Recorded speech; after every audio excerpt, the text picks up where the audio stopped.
All right, let's get reviewing. I'm sleepy. I just want to go to bed. All right, come on, peeps. And I'm realizing I don't have a big marker or anything. Babe. So, hold on. I wasn't talking to you, dog.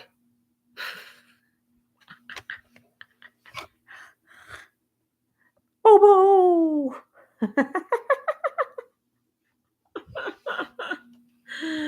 Wasn't talking to you. I need paper. And I think the Sharpie is in my bag, which is in there somewhere.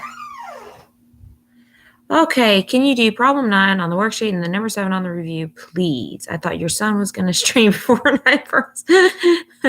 Bubba's already in bed. 1, do you have paper? Yes. Give me paper just for a second. And I didn't even have like a chance all day to sit down and like actually make my like answer key for the worksheet and post it. So I'll just like go over some of it and I'll just have to like take a picture of it, I guess, because I don't have the scanner and stuff to do. And I guess technically I could scan it on our printer, but I just don't want to at this point. So I'll probably just I'll go over some questions and then I'll post a picture of it. So y'all at least still have the worksheet answers like I said I wanted to be able to give to you. Some of the questions on there I'm not going to give you. Thanks, honey. Thank you. Is my water bottle out there? I have no idea. Okay. I'm not... Some of the questions from the worksheet, I'm not going to ask you that for, just a question because on the test, because I'm I don't want you wasting that much time on some of those questions. All right. Got paper. Let me see if I have a Sharpie. I'm so organized. Wow. Oh, thanks, honey. I just got water. All right. All right, so I have paper, but now pretty sure I don't have a Sharpie. So y'all just get to attempt to be able to see. All right, so let's look at Lauren's question. It said number 9 and then number 7.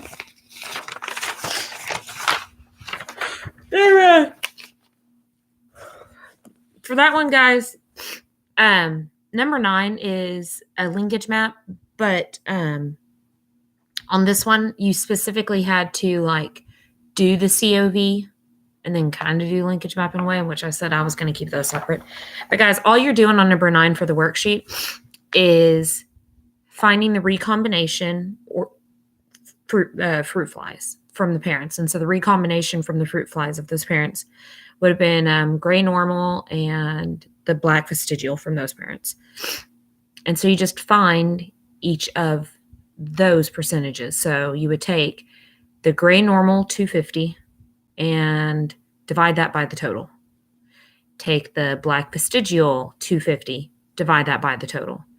And when you get that, you get 7.14 as far as their percentages of where those individual crossover genes are. You're going to get gray normal 7% of the time. You're going to get black vestigial 7% of the time. And just add those together and get you 14.28. And that gets you your the black vestigial. So do both of those and that gets you the black vestigial, which, again, that one's easy. But I specifically said I'm not going to do where you have to find the COV and then do your own separate linkage map on the test. I'll either give you them already done, or I just want you to find a recombination frequency just the percentage, like one or the other. And number 7 on the test review. Oh, which number 7? Number 7. Number 7 on the test review. Genetic exchange in prokaryotes is accomplished by what components? That number 7? Or number 7, predict the results of dihybrid? I'm guessing you mean the genetic exchange in prokaryotes is accomplished by what? Don't worry about that one. That one's conjugation. It's sexual reproduction. Don't worry about genetic exchange. It's just meiosis, but I'm not going to ask you that. Is there tutoring tomorrow in the morning? I mean, you can try and come in. The only issue y'all are running into is freshmen are having their test tomorrow too.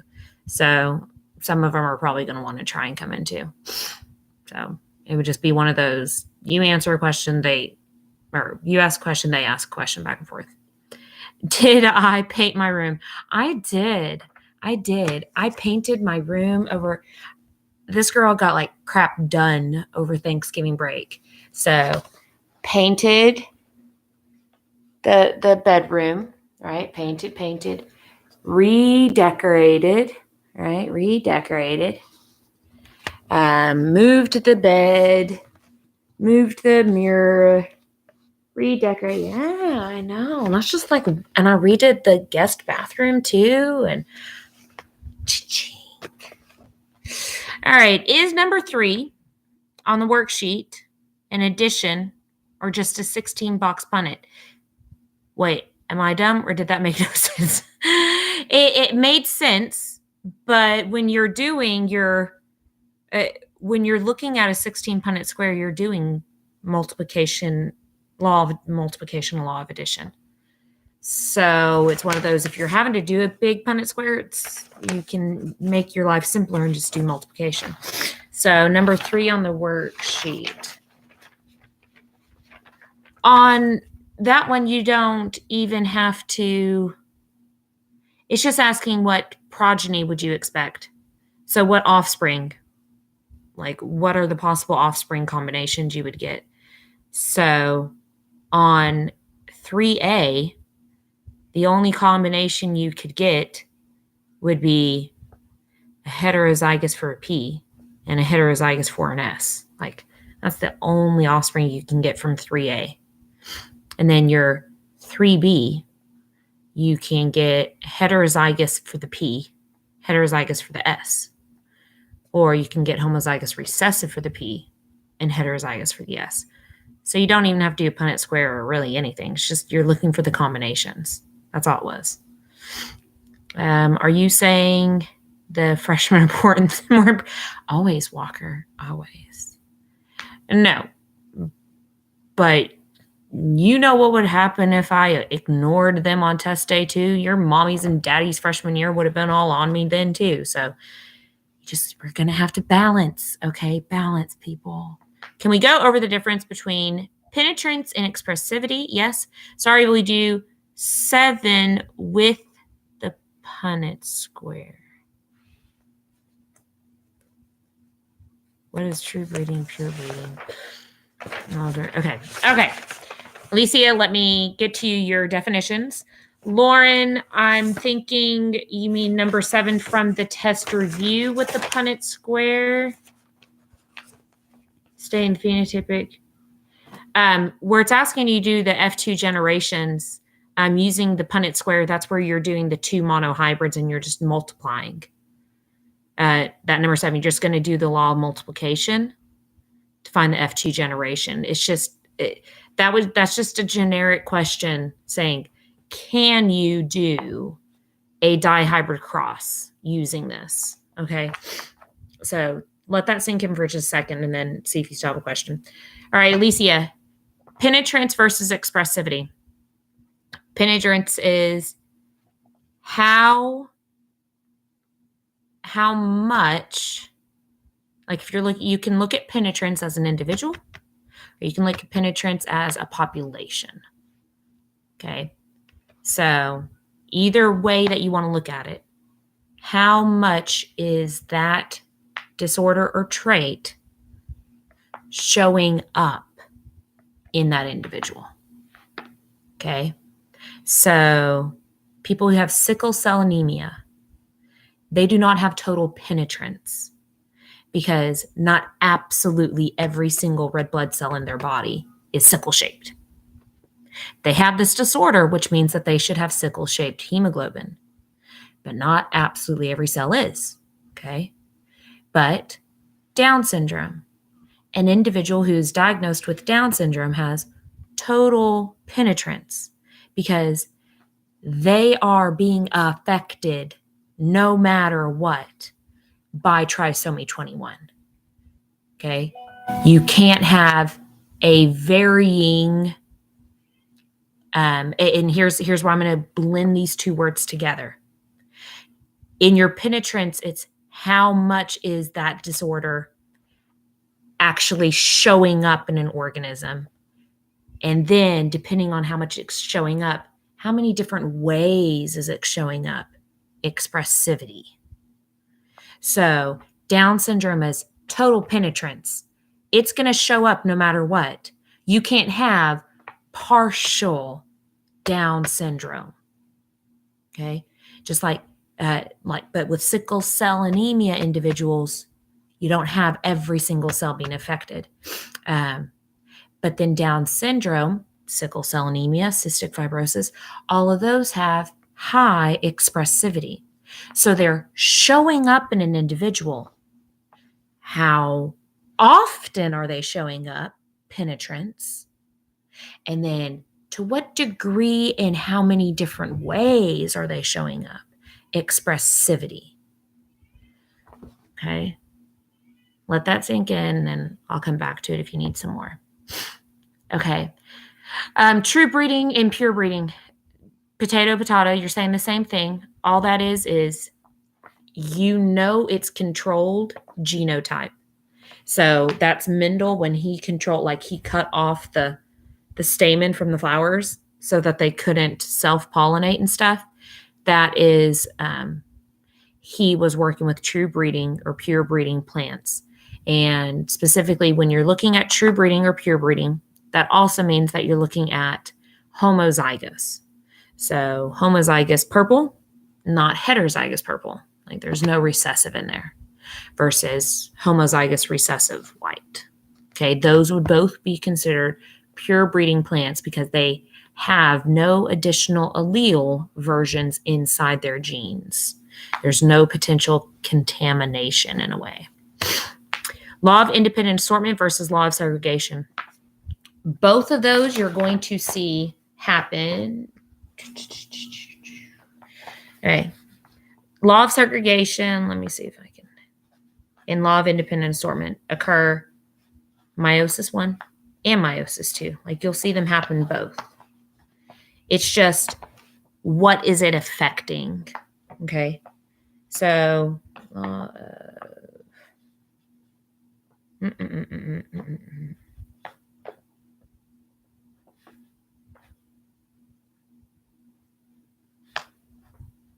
okay. So, see if y'all can even see that very well. Sorry if you can't see it. Law of segregation is the alleles, if it helps. Just the alleles. Law of segregation states that when the gametes are being created, all of your alleles will separate from each other.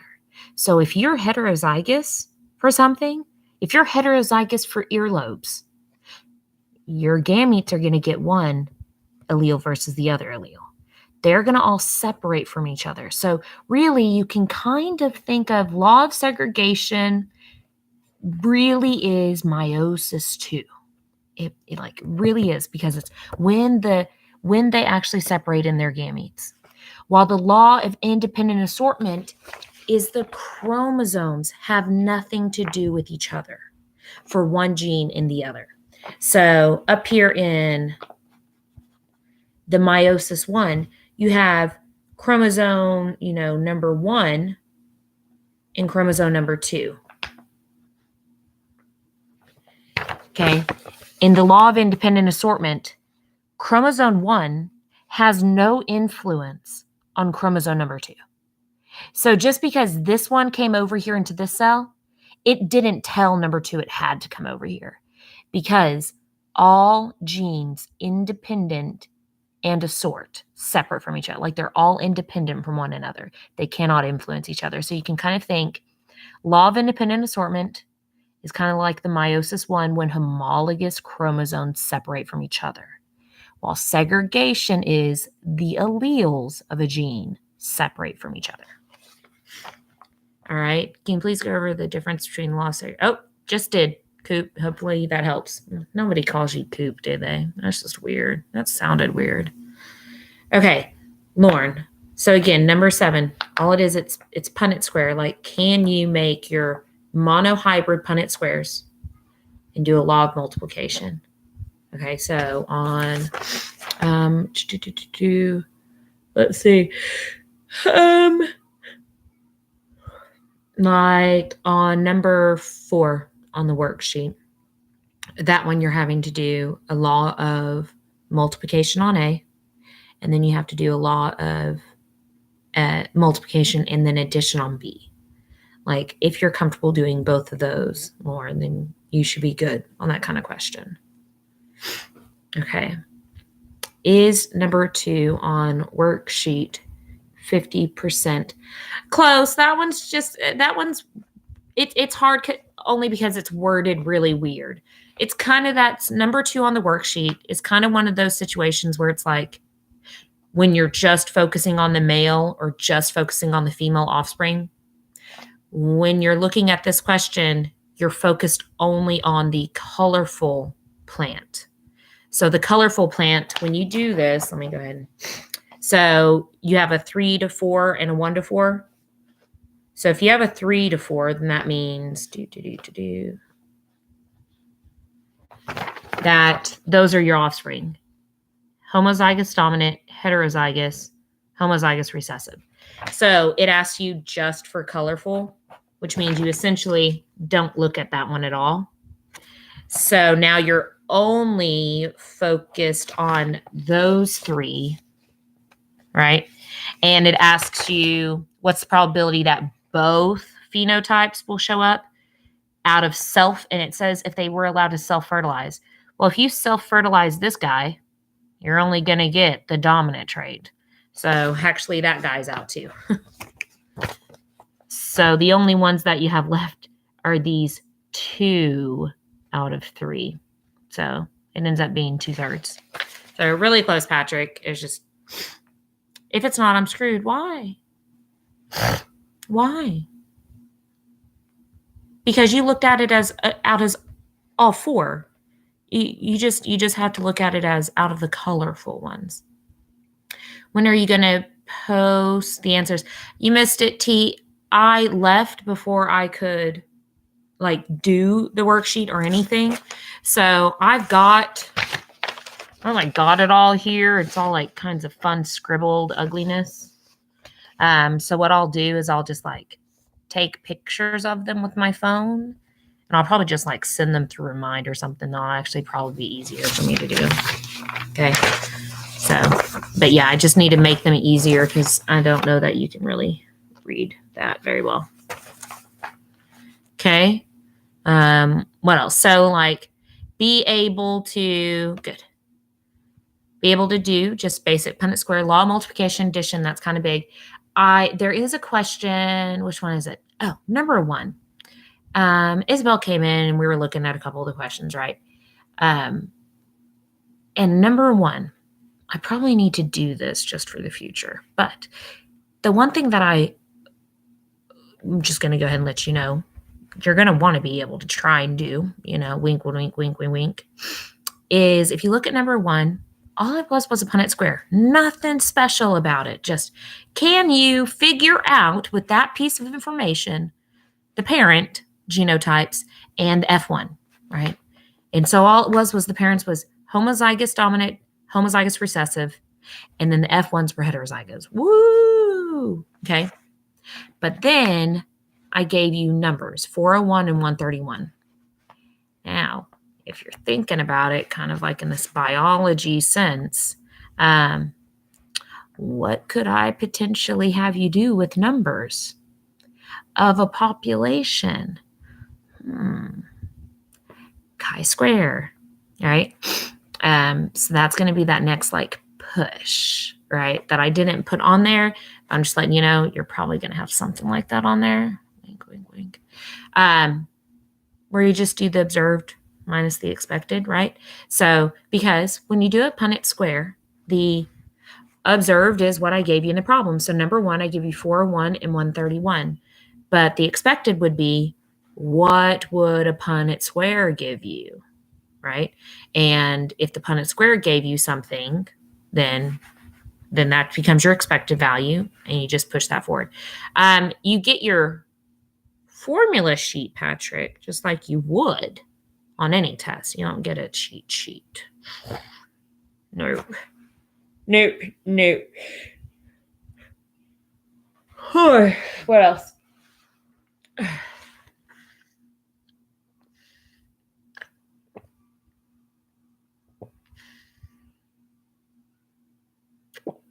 It's a cheat sheet in calc. I don't know what that means. What's a memory enhancer? That sounds like a drug. All right. How do y'all feel about just basic vocab? Frick. Yeah, Judson, you're screwed. Sorry. So that's just kind of the reality of that. Yeah. Okay, hold on. My computer's gonna die. No. Okay. Like, how do y'all feel basic vocab, right? Genotype, phenotype, law of segregation, independent assortment, X-linked recessive, autosomal recessive, right? Ooh, blood groups. Can we? Okay, wait. Big facts, Miss G. I was just throwing them out. Can we just go through the worksheet? Honestly, the worksheet, yeah, we'll go through it. There isn't a whole lot from this worksheet. Because here's the thing. Am I going to give you law of multiplication addition on the test? Yep. Which one is that on this worksheet? Number 4. Can you do it? Well, we'll look. Okay. Can you determine phenotype? Well, that's just, what do the letters mean? Do you understand what phenotype means? So yes, we'll look at the worksheet, but honestly, it's more than just that worksheet, guys. It's, do you understand basic vocab? Do you know examples, right? Do you know color blindness is sex linked? Do you know Huntington's is a dominant trait? Stuff like that. Okay, let's look at the worksheet. Oh, hold on. Some of y'all have gotten, hold on. Y'all are going too much. Okay. Could you go over the inheritance of ABO? Yes, I'll do ABO until we get more questions. Oh, okay. Okay, Patrick. Yes, Patty. Cat, can you do this? Cat, can you do the chi-squared? Are you asking me? Or are you wanting Cat to do it? What's conjugation? Conjugation, that's the bacteria when they have sex. That's how they exchange their genetic material. I've mentioned it before, but don't stress about it. It's just a term. But just move on. Can you explain the incomplete versus co? Plasmids is on the vocab list, but what should we know about? Guys, plasmids, bacterial conjugation, exchanging of genetic information in a prokaryote. Sorry, no, just pull that stuff out. That's genetic engineering. Only because if we had time, it would be right now. That would be our other lab we'd be trying to do right now with bacterial transformation. But we just don't have the freaking time. So bacteria conjugation, plasmids, beginning of next semester. It's just how things are going to have to happen, peeps. So the chi-square for dominant recessive alleles would have 1 degree freedom. Yes. Claire, incomplete is when it blends like red and white flowers that make Ink, yes, ink for pink. Codominance is when black and white have baby cow. Both traits are shown, yes. No, that was cat. Haha. Oh, cat was saying chi-square. Okay. All right. So let's do ABO. All right. So because A and B are codominant, we use the letter I to represent the trait with its versions. And we use the letter O, the lowercase I, to represent the letter O since it's a true recessive. So if you're blood type A, you are either going to be homozygous A or heterozygous A. So you see it written like this: 2 I's with 2 capital A's, or an I with a lowercase I. Guys, all I wrote there was this: homozygous, dominant, heterozygous. You're big boys and girls. We don't write it like this. No, we don't. We write it like these. But that's all you did. You do the same thing for B.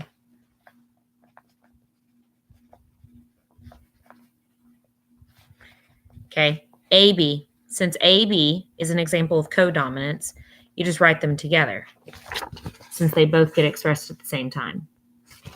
And then O is simply just 2 recessive I's. So as far as inheritance, you as an A or a B can inherit homozygous or heterozygous. If you're AB, you can only inherit AB. And if you're O, you can only inherit O. So when it says a woman has type A, you technically don't know. She's dominant, but you don't know what she's hiding. Is she hiding another dominant or is she hiding recessive? Not sure. But if it says that a person's AB, they can only be AB. If a person says they're O, they can only be O. So from there, you would just solve for the Punnett square. Okay. All right. Do the chi-square. Okay, so ligma. I don't know what you're trying to say. All right, so let's go ahead. Let's go ahead and look at number 1 on the worksheet and do that as a chi-square. Oh, I didn't actually do it as a chi-square yet, so I don't have my calculator, so I'm just going to have to use this. All right, so if you look at number 1 on the worksheet, can you do number 4? Yes, I'll do number 4, Olivia. Okay. All right, number 1 says a purple flowered pea plant is crossed with a white flowered pea plant. Okay, well, right there, first of all, white is recessive, so you already know what that is. The purple, you don't know if that purple is homozygous or hetero. But then it says all the F1s are purple. You're like, okay, well, that makes sense. But then it says when you allow F1 to self-fertilize, you got purple and you got white, which then tells you that it's homozygous, where the genotype, of the parental and the F1s. So the fact that it came out that 401 and that 131 is roughly a 3-to-1 ratio. That lets us know that the F2, the F2 is homozygous dominant, heterozygous, and homozygous recessive. So if we work backwards, essentially is what it's telling us.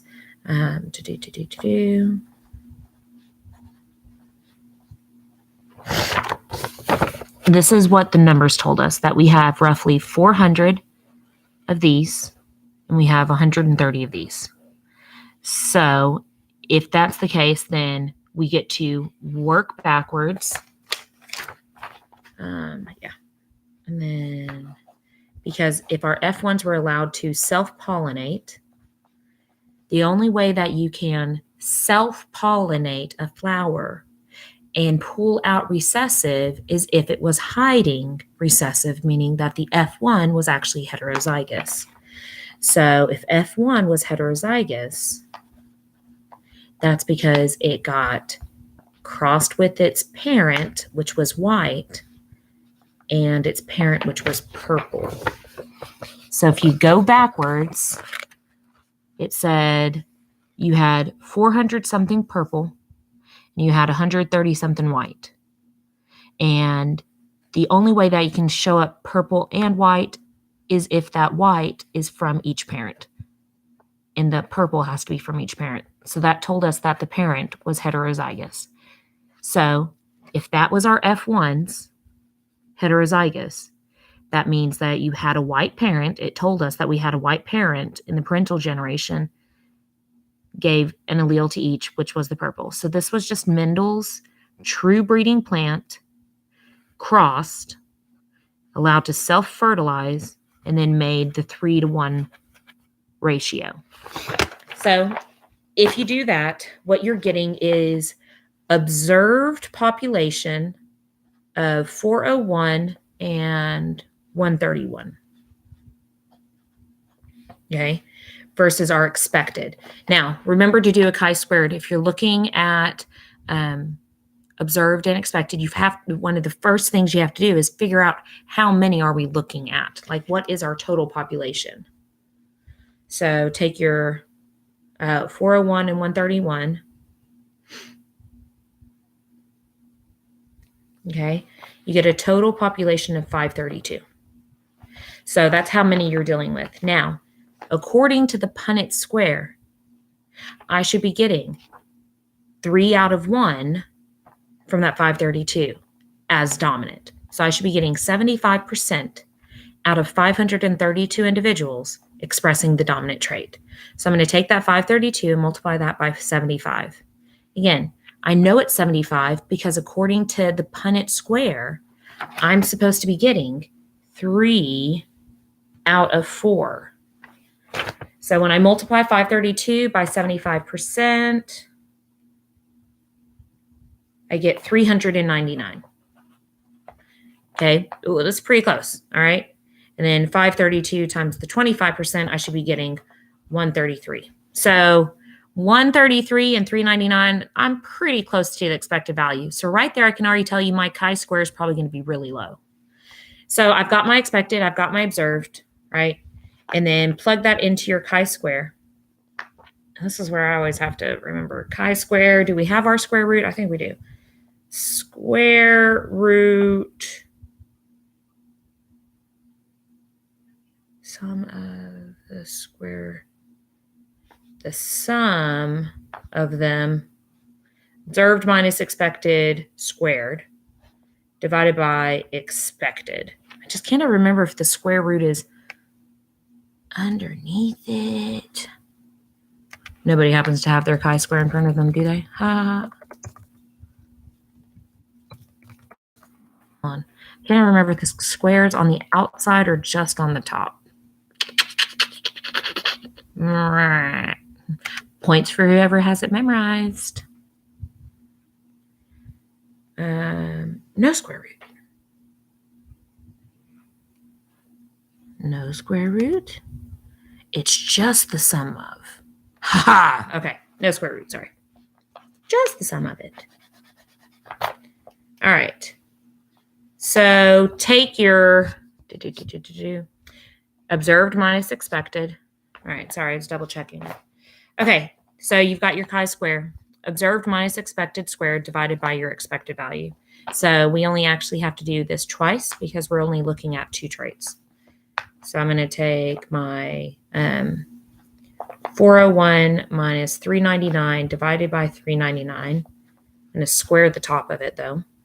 And then plus 131 minus 133 squared divided by 133. All right, so 401 observed minus the expected 399, square that, divide by 399. Add that to 131 minus 133 observed minus expected, squared, divided by expected.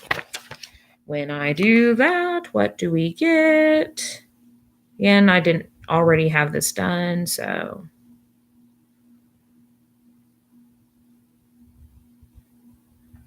Okay, so the first part I got 0.0100.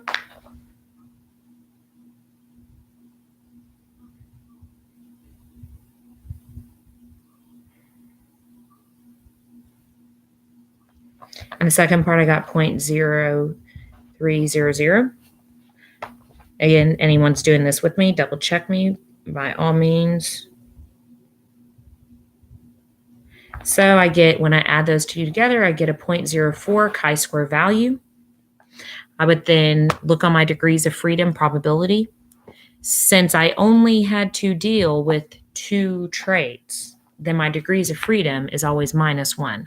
So I would look in the degree of freedom of 1, look to see if I'm passing that line in the sand, which I can tell you we're not. So I would say this is definitely expected. We accept it. There's nothing crazy going on with this. These are Mendel's numbers, okay? So you would just complete your Punnett square, complete your percentages, and then just throw them into your chi-square value, okay? I'm just going through all this stuff, seeing. Again, plasmids and stuff, that's biotech. Plasmids, conjugation, bacteria stuff in their how they inherit things. That's all, next semester now. No, that was cat. For number 1, how did you know if it was heterozygous or homozygous dominant? Just on top. Oh, yeah, sorry. Yeah, you're just letting me know. Okay, thanks. Alicia, did I already answer that question for you? The fact that you know it's the original parent had to be homozygous dominant because the F1s were actually heterozygous. And again, that was just having to like work backwards because you had the offspring from F2. You just had to kind of fill in what that Punnett square would be. And you could only have a 3/4, or how you can say this, the only way you could have a recessive show up in an F2 but not show up in the parent is because it was hidden in the parent in the F1s. So they had to be heterozygous. And the reason they're heterozygous is because they have a parent who had white, which it said white and purple flowers were crossed. And then the purples left over being homozygous dominant. Can we do number 5? Yeah. Olivia wanted to do number 4 too. So let's go ahead and look at number 4. So basically we're just basically working all of them. So that's fine. Whatevs. Okay.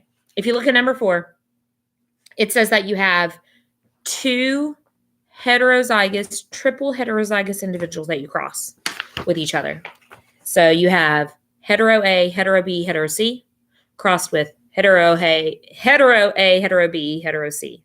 Cross them. So complete your Punnett squares for them individually first. All right. So you would end up with, if you do a hetero A crossed with a hetero A, that's where you're going to get Mendel's 3-to-1. And since they're all hetero like this, they're all going to be the same. So A, you're going to get dominant A 3/4 of the time, and recessive A 1/4 of the time. The same thing goes with B. Hetero or dominant B 3/4, recessive B 1/4. C, same thing. All right. So there ends up being my fractions, my probability of phenotypic. Okay, phenotypic, that we're looking at A, guys. Right now, this is just A for number 4. But then it says, what's the probability that a given offspring will be phenotypically dominant A, dominant B, dominant C? So remember on these problems, once you've figured them out, circle what the question is asking. So I want dominant A, B, and C, right? And that's just wanting phenotypic.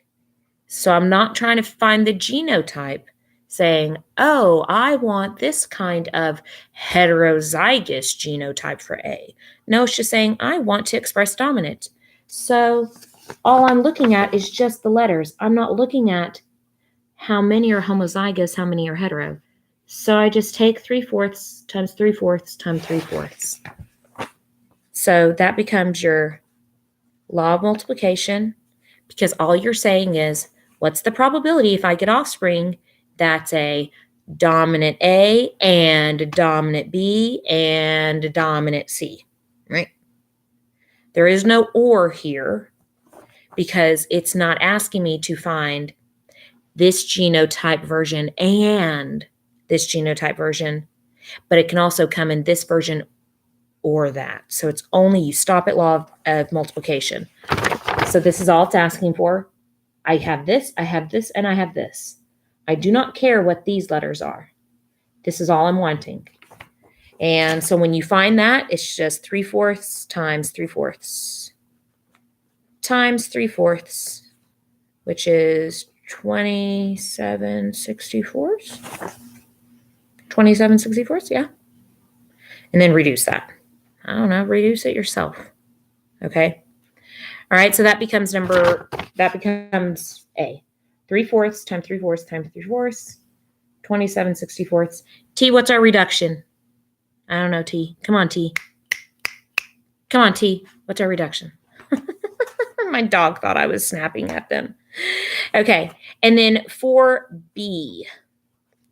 4B is that next step. Now we have to do the law of addition. Oh, it doesn't reduce. Claire, look at you. Okay. Number 4, what is the probability that a given offspring will be recessive for trait C? So this is where it's getting specific about a genotype. It doesn't just want, oh, it's going to show or express a recessive. It wants it's going to be recessive for the trait. So I need just lowercase c, but I need that to only show up. So that actually is the only one that I need now. So this is where I would circle the C, and I need to show all the possible ways that I can get recessive genotype C. But that means I have to do a lot of combinations, because if you did your Punnett squares for it at the beginning, you know that A, B, and C can get me homozygous dominant, heterozygous, and homozygous recessive. So let me kind of write this out.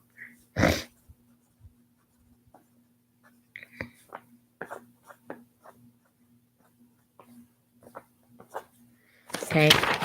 According to my Punnett square, I can get all these possible combinations. So I have to have at least that one. So if I circle that one, then I need to write all the possible ways that I can get that with these. Okay. So this is where, to make life easier, I would just start with A and write all the possible ways I can get A. So homozygous with the recessive C. So I would have homozygous A dominant, homozygous B dominant. Take homozygous A dominant with heterozygous B. Take homozygous A with recessive B. Because the only question said it just needed the recessive C. So there's my A's right now. Then I have to do A again because I need it hetero.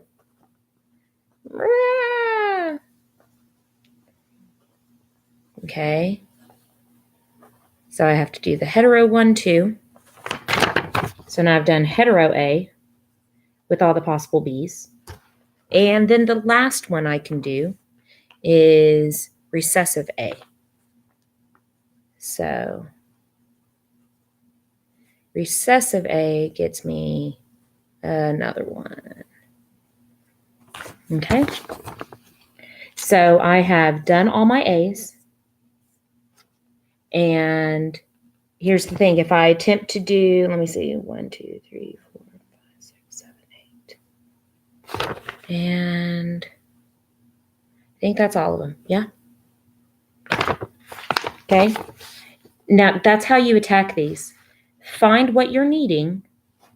So that's the only C I could write down. I could not write these other C's down. So then I had to figure out all the possible ways I could write A's and B's. So I know that I had to combine all of these with all of these. And I get a total of 9. Okay? That's where you'd have to do the multiplication for each of them and then the addition for the total. I haven't done that. I am so sorry. If you want to do it and then tell us what the answer is, go for it. Okay? Can we do number 5? 4, Calvin, that's what I was just doing was number 4.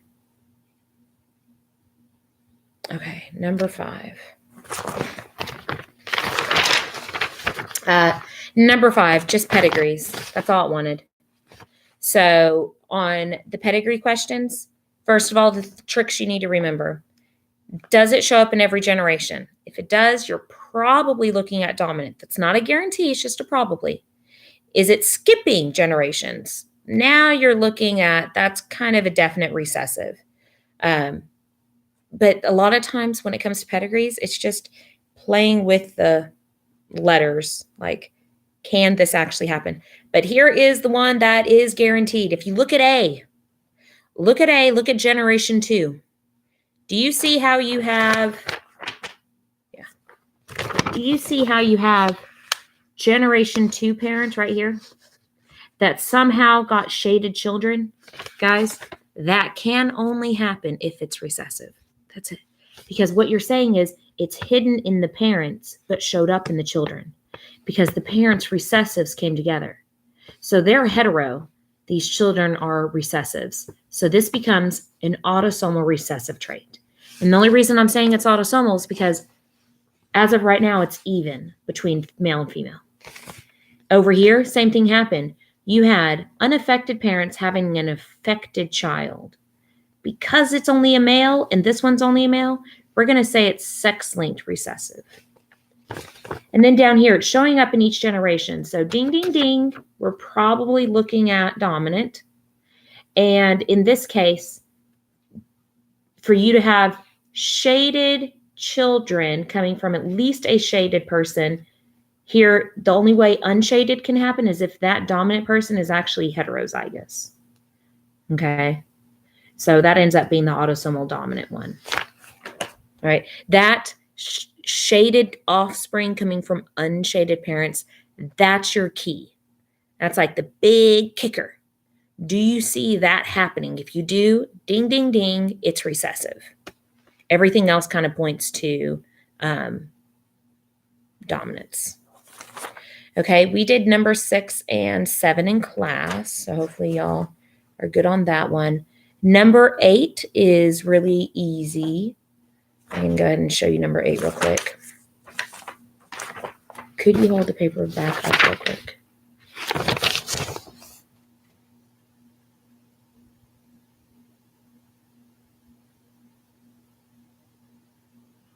Sorry, my handwriting's really bad. It's super bad. But yeah. Okay, number 8 on the worksheet, pretty easy. It's just letting you know the roan colored cattle and horses and stuff, right? It's that red plus that silver, white going on. So it's saying, what's the progeny? Some of y'all ask what progeny is, guys. That's just the nice scientific word for offspring.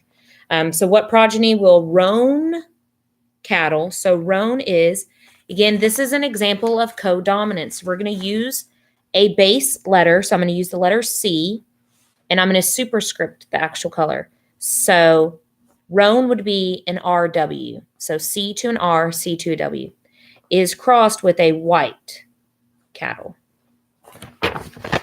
So that ends up being my genotypes. Roan, white. And just do a Punnett square. Woo!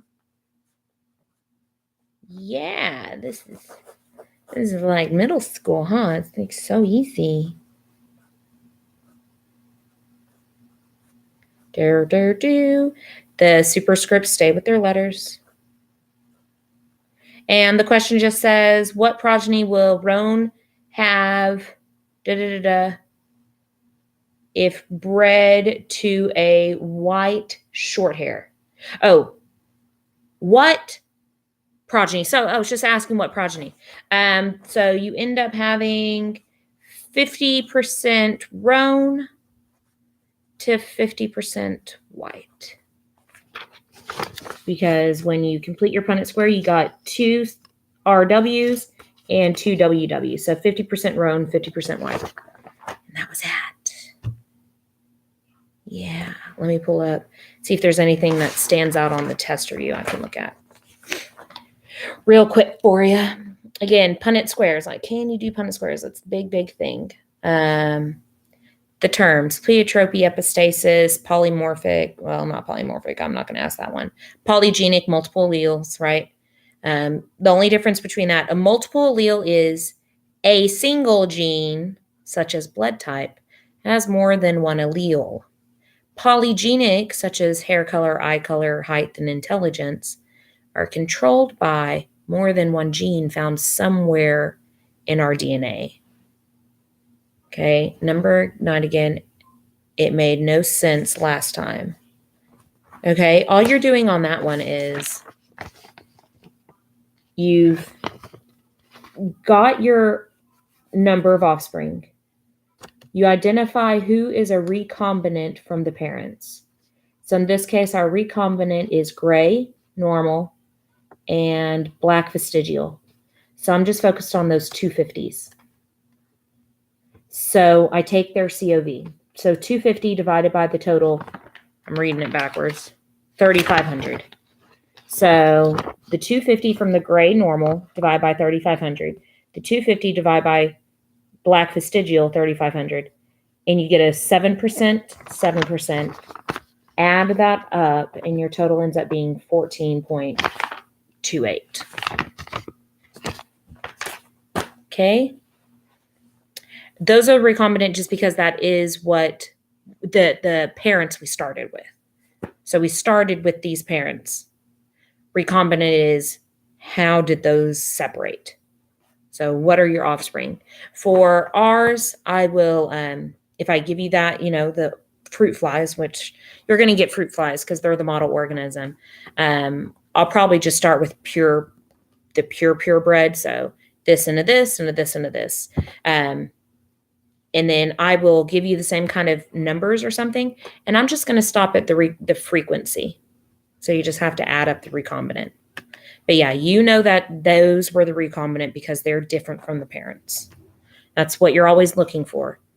What offspring is different from the parents? Okay, let me see. Pleiotropy, that's where just the one trait or disease has many variations within it. Pedigrees, be able to do that one. Genetic exchange in prokaryotes, throw that out. Linked genes, that's where you're making the linkage map. And sex-linked genes, right? That's your muscular dystrophy, hemophilia, color blindness. And with sex-linked genes, just like on the worksheet, that's where you denote it with an X. And then just like you would in complete dominance and complete dominance, you give a base letter, which in this case, our letter is actually going to be the letter X for sex, chromosome. And then you put your superscript up at the top. Okay. I'm still here. I'm just pulling up, seeing if there's anything I want to stress test-wise. How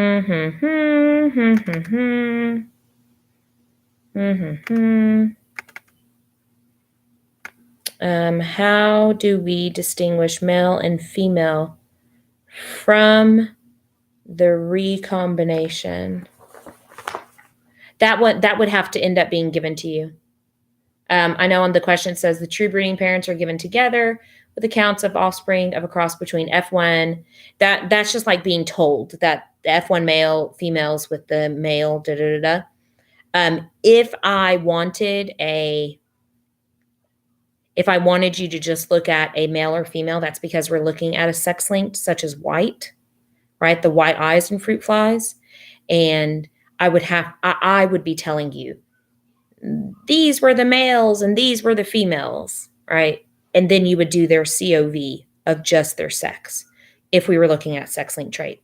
It's not technically important in this question to know that it was male or female because these colorations in the wings are not actually sex-linked. Okay, so nothing you had to actually focus on. Okay, I'm still freaking lost. How did you know to look for recombination when they asked for distance between black and vestigial? All it's asking for on this, okay, yes, Isabel. Just ignore Just ignore that I wanted black vestigial. Just ignore that part, okay? Just kind of ignore that. First of all it's really looking at is if black and vestigial, according to the problem, were the mutants. Like that's, it tells you black is mutant, vestigial is mutant. So it's just wanting what's its map unit, as in what's its crossover probability. And so cross the map units, or how far its distance. Remember, distance is always directly related to its COV. That percentage we get is its map units, like you were even telling Judson in class. Okay. So the fact that it just asked for the black and vestigial, that's just because I wanted its recombination. And so that's why you looked at that 250 and that gray normal, but you have to take both into account because you got to look at the difference between what the offspring were versus the original parents. And so gray normal and black vestigial were different from the parents. Okay, and so you would take both of those and do the 14, and you would end up getting the 14.28. Okay, so just because it was asking for black vestigial, you don't have to look at that. I could have left all that out, and I just wanted you to find the recombinant frequency. Like that's all that you're asking. It just specifically said the black and vestigial. That is the recombinant. Okay, because look at the parents. They were supposed to be black and normal. So the recombinant potential frequency would be black and vestigial.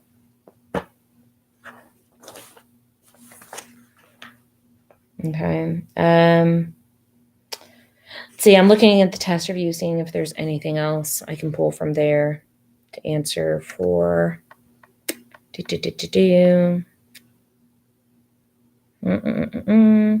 It's mostly, guys, it's just, can you do Punnett squares and answer questions about Punnett squares? Like, how confident are you about doing Punnett squares? And then just, there's a couple of the vocab. Epistasis, loci, penetrance, pleiotropy. So, pedigrees, can you look at a pedigree? Epistasis, don't forget that one, where one gene has the potential to control the phenotypic outcome of another one. Okay. Can you do a Punnett square for specifically a sex-linked trait? Can you do a Punnett square specifically for a blood type? Okay. Can you make a linkage map if I gave you the percentages? Can you identify or calculate for the recombinant frequency? And yep. Okay. That's kind of it. I was just scanning through, seeing if there's anything. Patrick Disbane, quit saying I'm screwed. Oh, heavens to Betsy. Patrick Disbane. Kind of, look at me. Look at me. Just ignore that last part under number 9. Cover it up. Just cover it up. Just cover that up. You got it? Cover that up. If I gave you this information, can you determine the recombination frequency from that information? Can you determine it? Okay? If you can do, okay. All right, it's not number 9. Okay, then what else? It's gonna be like, oh my heavens to Betsy. Can you do Punnett squares? Oh heavens, children. Punnett squares. Law of multiplication, addition. Sometimes I can. Okay. Well, you also have to get some sleep or else you're definitely going to be screwed. So you have to go to bed at some point, people. Definitely go to sleep. Okay, I'll write my answers down and I'll just take a picture of them and send them through Mind. So you at least have them that way. Vocab's a rip. Why?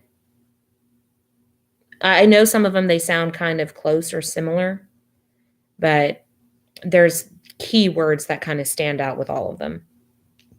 Okay. Expressivity, that's variation. Penetrance, to how, I mean, how penetrating is the disease in the organism, you know. Sleep is for the weak. Ah, yes. You went to a Beyonce concert, Claire? First of all, Beyonce still sings.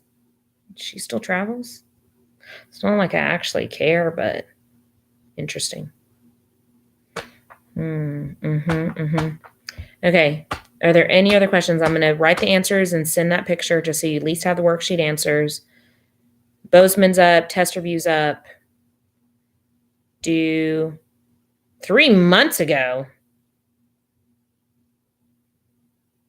How rude. No, we are not moving the test.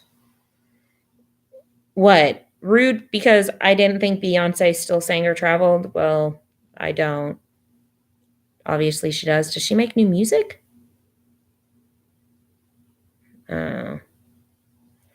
We are malprepared. Sorry. She does make new music. Okay, interesting. I don't listen to it. Nope. Okay. Okay. Any other questions? If there are any other actual like questions I can answer, like practice or anything other than that, I would look on the quizzes, right? I posted a quizzes. Go through the quizzes. Watch the Bozeman video. You know, that's like 12 minutes. And that'll be it. Okay, peeps.